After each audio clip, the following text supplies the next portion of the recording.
Win a free trip to the moon. You'll just need to convince a Japanese billionaire you're worth it. A newly discovered exoplanet could help us understand life, and we may finally understand the moonbeam excited by solar photons, which was first discovered in the 90s.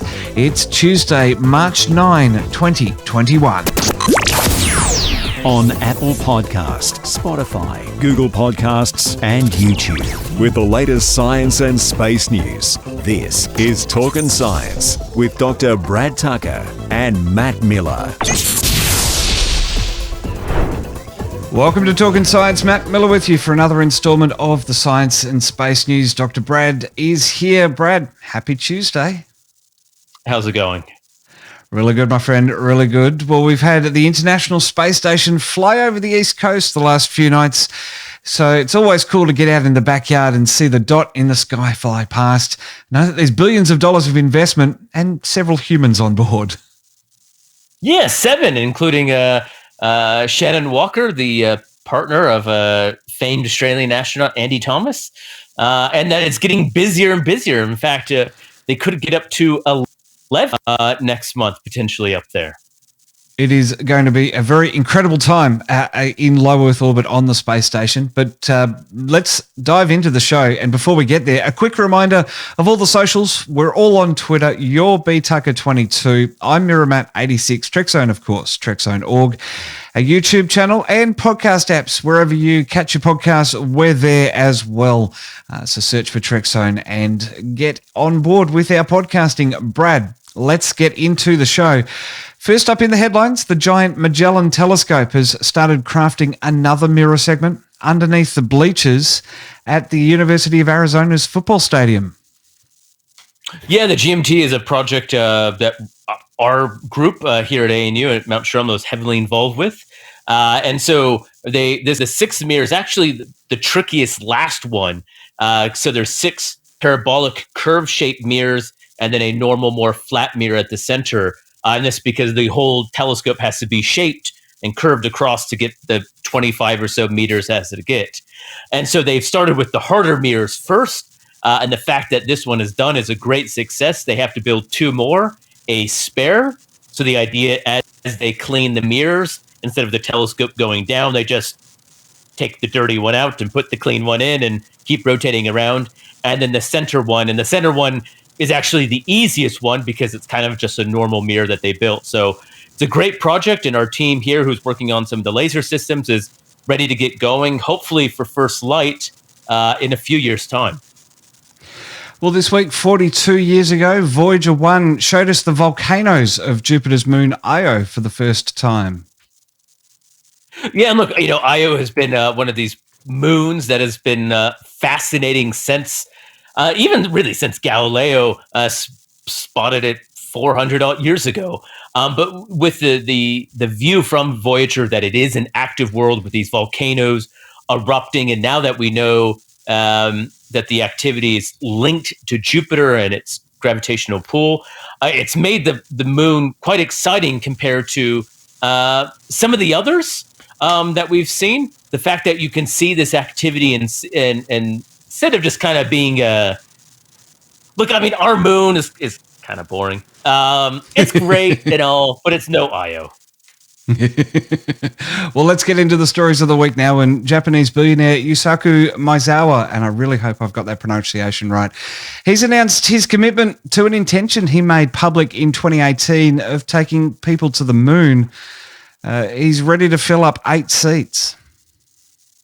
Yeah, this would be on Starship's first trip around the moon. So they wouldn't land on the moon. They would go around it for a week-long cruise into space. And as you said, he was famous for about a couple of years ago when he purchased all the seats, essentially kind of co-investing in it with the rights to be able to take people and whoever he chooses. And early on, he always said he wanted it to be for creative types, for people to be inspired by their trip around it. And now those details are released that he's opening it to people who specifically would be, again, creative, artistic types, and who would use the inspiration of their trip to bring it back into their work down here on Earth and inspire and work with or communicate with more people. Well, applicants have got until March 14 to register, so just a couple more days from when we're recording, with screenings beginning 7 days later. Who's he looking forward to go with him on this journey? As we say, people are going to be inspired, but he's looking for a certain sort of someone.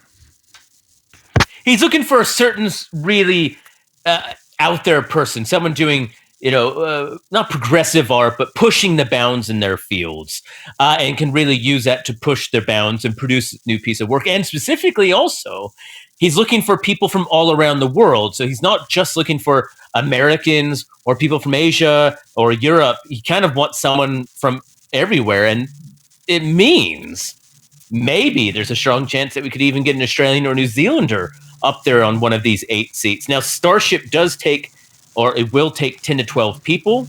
So there is talks about any remaining seats.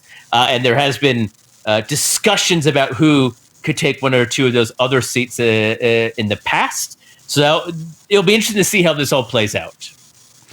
Well, last year, Maizawa said that he was looking for a life partner to join him on this cruise, and that still might be the case. It might be the case. He did cancel the search, but maybe he's just doing a incognito search. I don't know. Again, a little bit of the detail remains to be seen there. But also, famously, in a tweet earlier, he actually kind of offered a seat to Damien Chazelle, who was the director of First Man, the biopic about Neil Armstrong with Ryan Gosling. I think he said, "Do you want to be the first director to go around the moon?" So maybe he has a seat as well. It's really hard to say. Look, getting some footage for a movie or so going around the moon could also be amazing. So this will definitely be a different mission than the last humans to go to the moon. Yeah, it absolutely will be. Well, Dear Moon is the name of the mission. It's relying on Starship, as you said.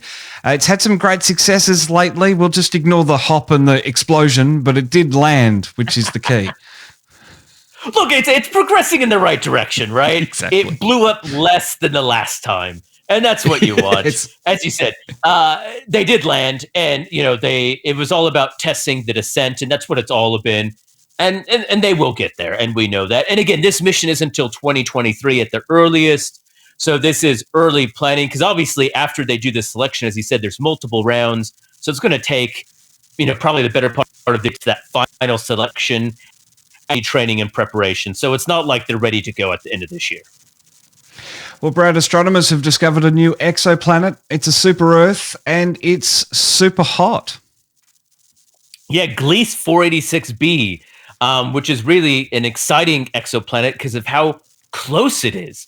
At only 26 light years away, this is essentially one of our neighbor planets. It is not the closest; that would be Alpha Centauri, but it's one of the closest. And the fact that it's a super Earth, which is a slightly different planet than Earth, and its proximity means that the ability to study it in more detail and get a lot more information is really exciting, and that's the name of the game here. Closeness means a lot more detail, especially shining light on some of these extreme exoplanets. And Gliese 486b could possibly help us understand life, the evolution of life, with its really hot surface. There's some really interesting findings to be had on this planet. That's right. So, one of the big goals is measuring the atmosphere. So there's a lot of new projects coming online, including here in Australia at our other dark site, Siding Spring Observatory, to measure the properties of the atmosphere. Because the atmosphere can tell you a lot about its ability to host life, its environmental conditions, its formation.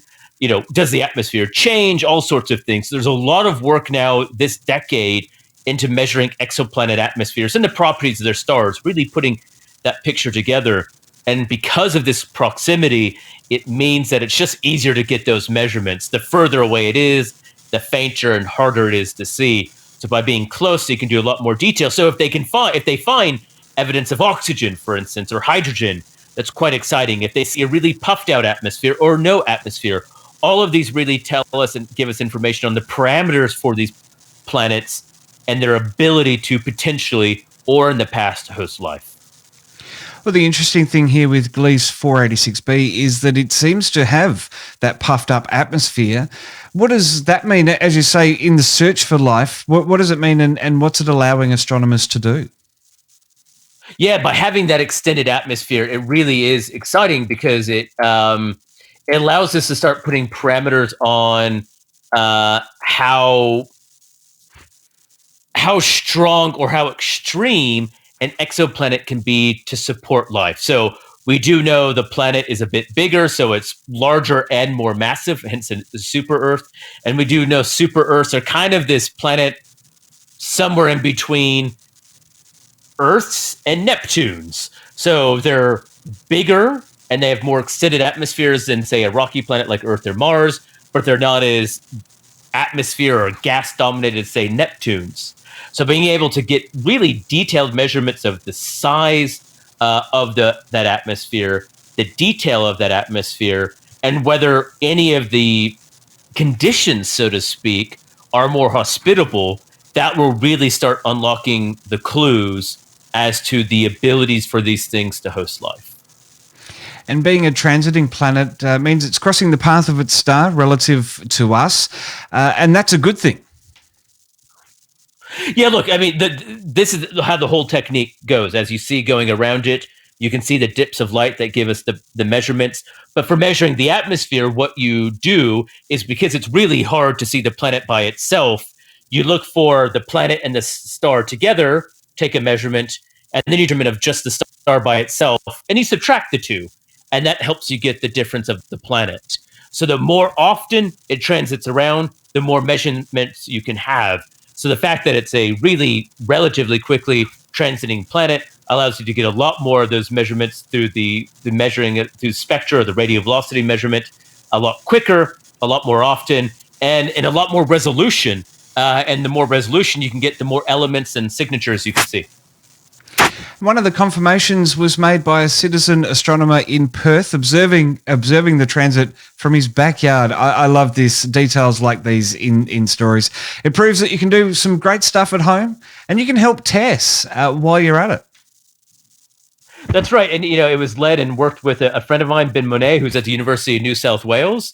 And I've actually had student projects trying to follow up Tess exoplanets, because Tess is looking at so many nearby stars that, in fact, a small telescope in your backyard could be the critical piece, as you say here. And I think that's the exciting thing where how this is moving. There's so many discoveries, so much data, so much observations happening that lots of people can play the game and be a part of the discovery when maybe they want to not be allowed to, but have the opportunity to in the past. Well, lastly this week, Brad, I didn't know this one, but the moon has a tail in a similar vein to comets.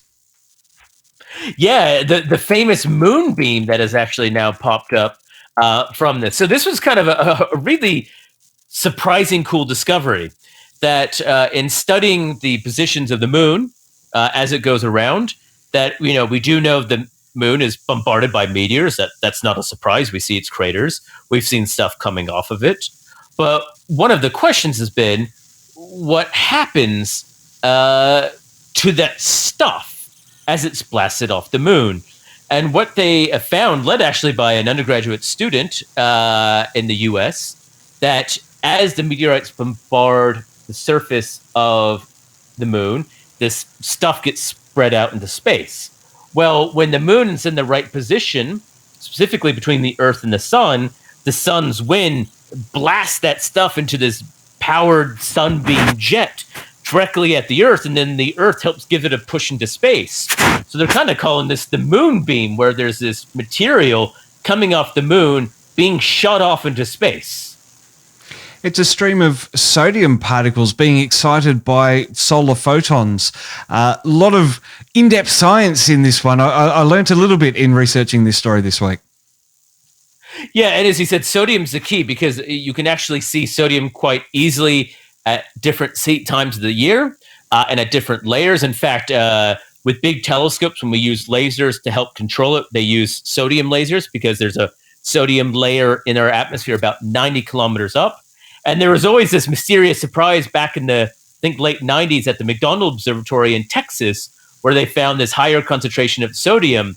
And people have been trying to figure out for years. In fact, there was even rumors is because a telescope operator was outside smoking and the smoke was getting and interfering into the telescope. So this has been a source of astronomer mystery, more from what is this thing? And a pure point of curiosity as to where is it coming from and why. And one of the big clues was seeing it based on the orbits or the phases of the moon. Because when the moon's at a new phase, which means that the lit side is the side facing away from us, that means that it's directly in between the Earth and the sun. And so that's when you can directly see that beam and you can see it changing as it goes away from its position of the sun and the Earth.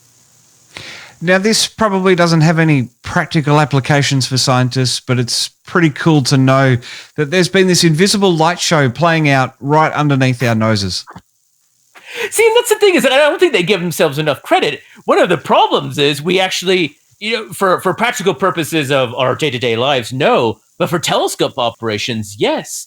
The fact that if you're going to see that actually there's potentially a higher concentration of sodium, and let's say you're looking at sodium, one of the things I do is looking at sodium features in supernova, because that tells us how much extinction is in that supernova explosion. That tells us how dusty the supernova is, or how much stuff was created.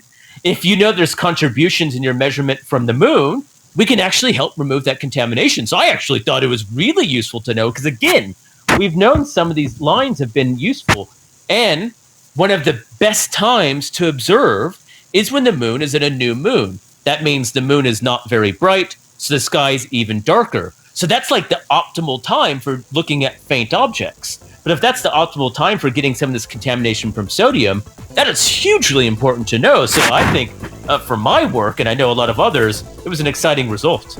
Well, Brad, another week of Talking Science. As always, it's great to pick apart the stories of the week with you. Let's do it again next week. We'll see what it has in store.